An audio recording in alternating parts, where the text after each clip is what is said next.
You were never meant to be debt-free. Not in this system, not in this economy, not in this lifetime. From the moment you turn 18, the trap begins.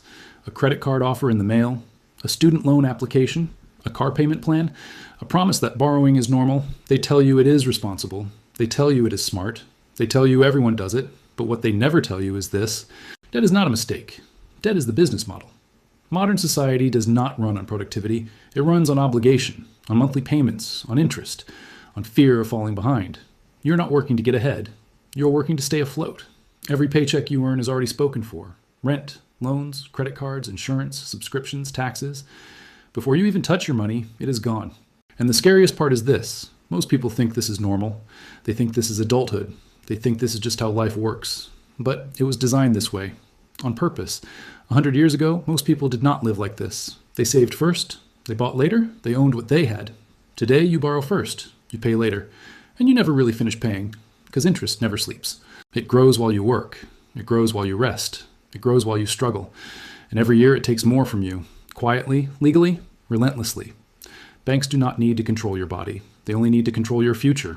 And debt does exactly that. It locks your next 10 years, your next 20 years, sometimes your entire life. You cannot quit easily, you cannot take risks, you cannot slow down, because the bills are waiting, and they never stop. What looks like freedom on the outside is actually a leash, a golden leash, shiny, comfortable, convenient, but still a leash. And once it is around your neck, it is very hard to remove. Most people never even try, they just accept it. They adjust, they cope, they survive. You were never meant to be debt-free, not in this system, not in this economy, not in this lifetime. From the moment you turn 18, the trap begins. The debt system did not appear by accident. It was engineered, slowly, carefully, step by step. In the early 1900s, most people paid with cash. If you did not have money, you waited. If you could not afford something, you did not buy it.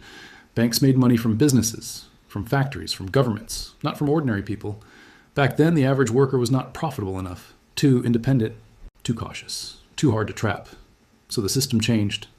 After World War II, something new happened. Mass production exploded. Factories were producing more than people could afford. Cars, appliances, homes, electronics. There was only one problem. People did not have enough cash. So banks came up with a solution. They called it consumer credit. Buy now, pay later. At first, it sounded harmless, helpful, convenient, modern.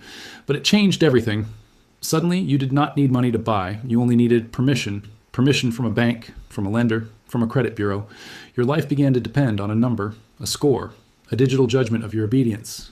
Miss a payment, your score drops. Question the system, your score drops. Fall behind, your future closes. Apartments, cars, jobs, even relationships, all affected by this invisible number. And people accepted it because it was wrapped in comfort. Nice ads, smiling families, easy approvals. No one said trap, they said opportunity. Then came student loans.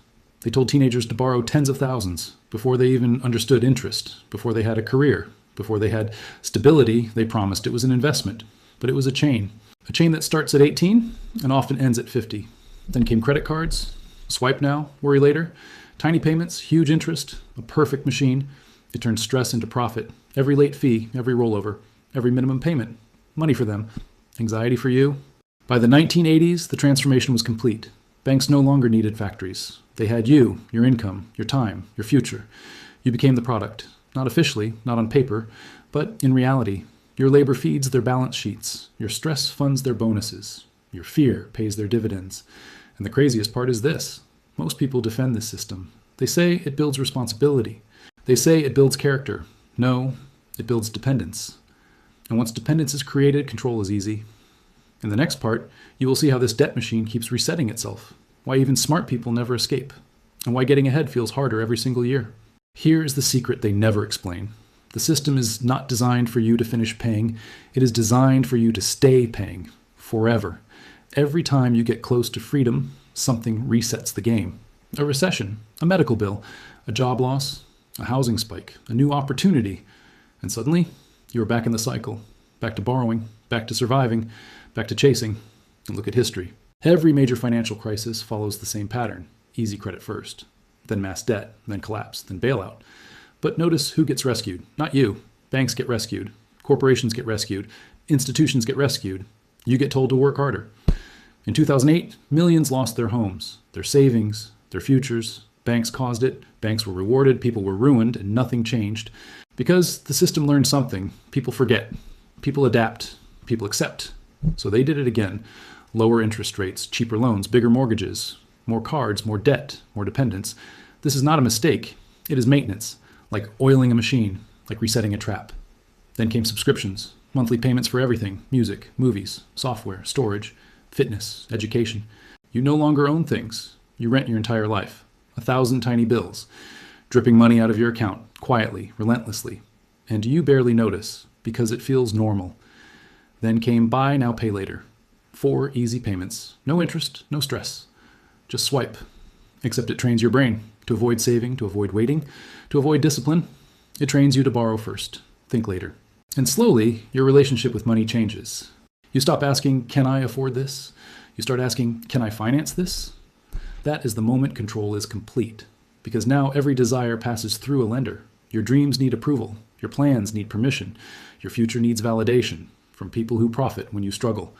And here is the psychological trick. They keep you tired, overworked, distracted, burned out. When you're exhausted, you do not question systems. You just survive them. You scroll, you cope, you spend, you repeat. Week after week, year after year, until decades disappear. And one day you wake up, older, still working, still paying, still waiting for someday. That someday rarely comes, not because you failed, because the rules were never fair. Most people think the solution is simple. Earn more, get promoted, switch jobs, start a side hustle, make more money, and everything will be fine. But that is not what happens. In fact, for many people, earning more makes the trap stronger, because the system adjusts with you. Every time your income rises, your costs rise too. Better apartment, better car, better phone, better lifestyle. Not because you need it, because you are expected to have it, because everyone around you has it, because advertisements whisper that you deserve it. So you upgrade, and suddenly your new salary feels small. Again, then comes lifestyle inflation, a silent thief. It steals raises before you feel them. It turns progress into pressure. It makes success feel like survival. Now add social comparison. You see friends traveling, buying homes, posting upgrades. You feel behind, so you borrow more. You stretch more, you commit more, not to be happy, to keep up. And banks love this, because higher income means bigger loans, bigger limits, bigger interest, bigger profits. You become a premium customer, a high-value target, someone worth trapping. Then there is housing, the biggest chain of all. They tell you renting is wasting money. They push ownership. They celebrate mortgages, 30 years, 3 decades of guaranteed payments, of permanent obligation. You're not buying a house, you're buying a lifetime contract. One missed payment away from disaster, one recession away from panic. And when prices rise, they say you are lucky. Your asset is growing, but your debt is growing too. Your taxes grow, your maintenance grows, your fear grows, because now you have more to lose. And when you have more to lose, you obey more. You tolerate bad jobs, bad bosses, bad systems, bad rules, because you cannot afford disruption. Debt makes you polite, it makes you patient, it makes you quiet. It turns bold people into cautious workers, dreamers into accountants, rebels into rule followers. And the system depends on that. A population that is careful is easy to manage. A population that is indebted is easy to control. So even when you win, you are still locked in, still committed, still dependent, still paying. But in the final part, I'm going to show you something important. Not a fantasy, not a guru promise, not a shortcut, a different way to see money, a different way to see freedom, and the mindset shift that separates trapped people from independent ones. Most people think freedom starts with more money. It does not. It starts with awareness, with seeing the game for what it is, with realizing that debt is not just numbers. It is behavior. It is habit. It is mindset. It is permission. Every time you borrow, you are borrowing from your future self, from your future time, from your future energy, from your future options. You are telling tomorrow that today matters more, and sometimes that is necessary.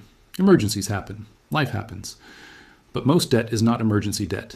It is comfort debt, convenience debt, comparison debt, fear of missing out debt. And it keeps people running in circles. The people who escape do not escape because they got lucky. They escape because they think differently. They question things. They delay gratification. They resist pressure. They value flexibility more than appearances. They ask different questions. Not how big is the payment, but how long does this control me? Not can I afford this now, but will this limit me later? Not what will people think, but what will this cost my future? They build buffers, savings, options, skills, networks. They reduce dependence. They reduce obligations. They reduce fear, because the less you owe, the freer you are. not just financially, mentally, emotionally, spiritually. When you do not owe everyone, you stop being owned by everyone. You can walk away. You can say no. You can take risks. You can breathe. That is real wealth. Not cars, not watches, not titles. Freedom. And the system does not want you to understand that, because free people are hard to manage, hard to scare, hard to manipulate, hard to exploit. So they distract you with ads, with trends, with debt, with promises of happiness through spending. But now you see it. Now you understand it. And understanding is the first step out. Most people think freedom starts with more money. It does not. It starts with awareness, with seeing the game for what it is, with realizing that debt is not just numbers. It is behavior. It is habit. It is mindset. It is permission. Every time you borrow, you are borrowing